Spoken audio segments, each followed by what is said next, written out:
Hello दोस्तों, स्वागत है आपका आपके अपने यूट्यूब चैनल पर। आज हम देखेंगे आरआरबी ग्रुप डी के एग्जाम में 28 नवंबर को फर्स्ट शिफ्ट में पूछे गए क्वेश्चनों को। पहला क्वेश्चन पूछा गया था कि वर्ष 2025 का जी7 शिखर सम्मेलन कहाँ आयोजित किया गया था। इसका राइट आंसर हो जाएगा option number C, Alberta, Canada में। वर्ष 2025 का जी7 शिखर सम्मेलन अल्बर्टा, कनाडा में 15 से 17 जून को आयोजित हुआ था। कनाडा ने इस सम्मेलन की अध्यक्षता की थी। शामिल सदस्य थे Canada, France, Germany, Italy, Japan, UK, USA और ईयू के प्रतिनिधि। शामिल विशेष अतिथि के रूप में भारत की तरफ से PM Narendra Modi, Australia, Mexico, Brazil, दक्षिण अफ्रीका, दक्षिण कोरिया, यूक्रेन इत्यादि। यह एक अंतर्राष्ट्रीय संगठन है जिसमें विश्व की प्रमुख विकसित और औद्योगिक अर्थव्यवस्थाएं शामिल हैं। फ्रांस के राष्ट्रपति वालेरी जेस्कार्ड d'Este ने इसकी शुरुआत 1975 में की थी। मूलतः इसे G6 कहा गया था, जिसमें शामिल थे फ्रांस, पश्चिम जर्मनी, इटली, जापान, यूके और यूएसए। कनाडा 1976 में शामिल हुआ था, तो यह G7 बन गया था। और 1998 में रूस को शामिल किया गया था, जिससे यह G8 हो गया था। रूस को यूक्रेन के क्रीमिया क्षेत्र पर कब्जे के बाद 2014 में निष्कासित कर दिया गया है, तो यह फिर से G7 कहलाने लगा। अगला क्वेश्चन है, वर्ष 2025 में पद्मश्री सम्मान किस भारतीय क्रिकेटर को प्रदान किया गया। तो इसका राइट आंसर हो जाएगा option number B, Ravichandran Ashwin.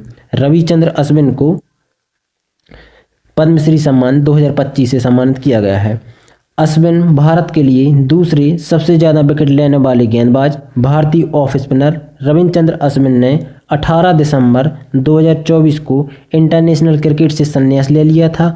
उन्होंने तीनों फॉर्मेट मिलाकर 287 मैच खेली और 765 विकेट लिए। अश्विन भारत के लिए दूसरे सबसे ज़्यादा विकेट लेने वाले गेंदबाज हैं। उनसे आगे सिर्फ अनिल कुंबले हैं, जिन्होंने 953 विकेट लिए हैं। 2025 के लिए 139 पद्म पुरस्कारों का ऐलान किया गया था। पद्मश्री पुरस्कार 113 लोगों को प्रदान किया गया, जिनमें से 4 खिलाड़ी थे। हाल ही में रिटायर हुए क्रिकेटर रविचंद्र अश्विन को पद्मश्री दिया गया था।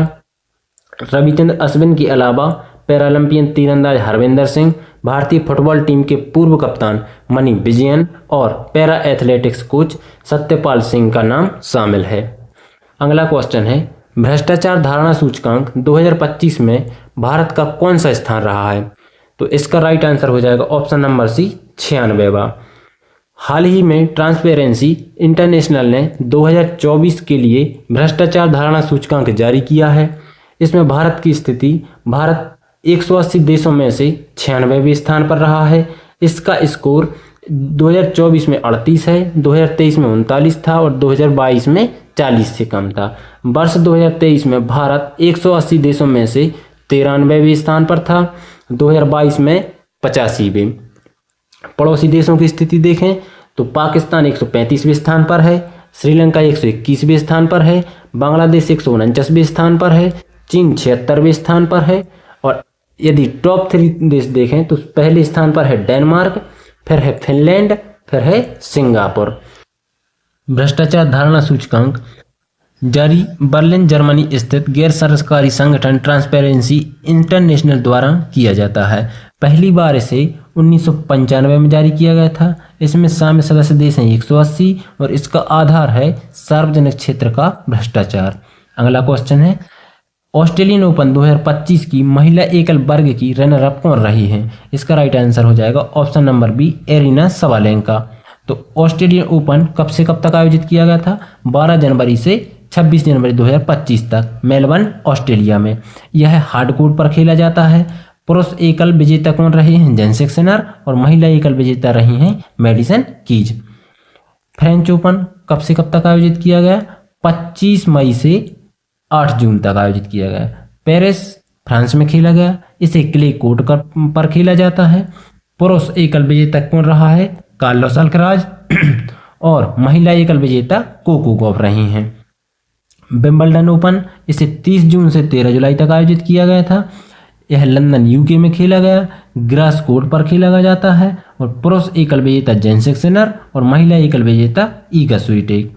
अब यूएस ओपन कब से कब तक आयोजित किया गया? 25 अगस्त से 7 सितंबर तक। इसे न्यूयॉर्क यूएसए में आयोजित किया गया। हार्ड कोर्ट पर खेला जाता है। पुरुष एकल विजेता रहे हैं कार्लोस अल्कराज और महिला एकल विजेता रही हैं आर्यना सवालेंका। अगला क्वेश्चन, जब हम किसी पत्थर पर जोर से पैर मारते हैं और पत्थर हमारे पैर पर समान व विपरीत बल लगाता है तो यह घटना न्यूटन के किस नियम को दर्शाती है? तो यह कौन सा नियम हो जाएगा? क्रिया प्रतिक्रिया का नियम। ऑप्शन नंबर सी, न्यूटन का तृतीय नियम। यह घटना न्यूटन के तृतीय नियम से संबंधित है, जो यह बताता है कि प्रत्येक क्रिया के बराबर परंतु विपरीत दिशा में प्रतिक्रिया होती है। नेक्स्ट क्वेश्चन, जब पराबैंगनी किरणें शीशे पर पड़ती हैं तो उनका प्रकाश अधिक तेज या चमकीला क्यों महसूस होता है? तो क्यों महसूस होता है? क्योंकि शीशा पराबैंगनी किरणों को साधारण प्रकाश की तुलना में अधिक परावर्तित करता है। जब पराबैंगनी किरणें शीशे पर पड़ती हैं तो वह परावर्तित होती हैं, जिससे प्रकाश का एक हिस्सा अपनी आंखों में वापस आ जाता है। शीशा पराबैंगनी किरणों को पूरी तरह से नहीं रोकता है, इसलिए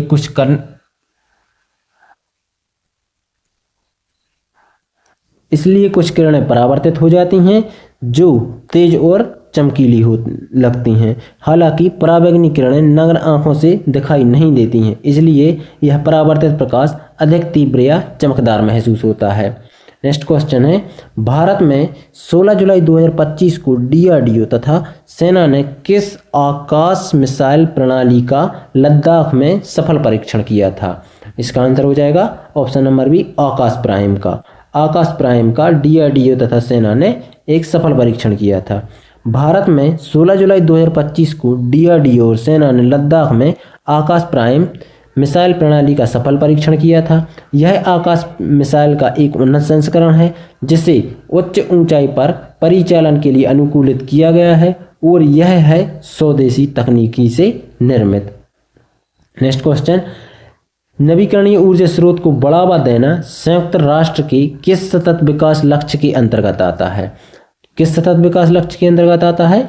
SDG 7 affordable and clean energy. SDG 7 affordable and clean energy.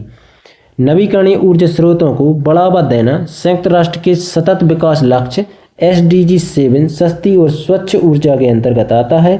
इस लक्ष्य का उद्देश्य 2030 तक सभी के लिए सस्ती, विश्वसनीय, टिकाऊ और आधुनिक ऊर्जा तक पहुंच सुनिश्चित करना है, जिसमें नवीकरणीय ऊर्जा की हिस्सेदारी बढ़ाना एक प्रमुख लक्ष्य है।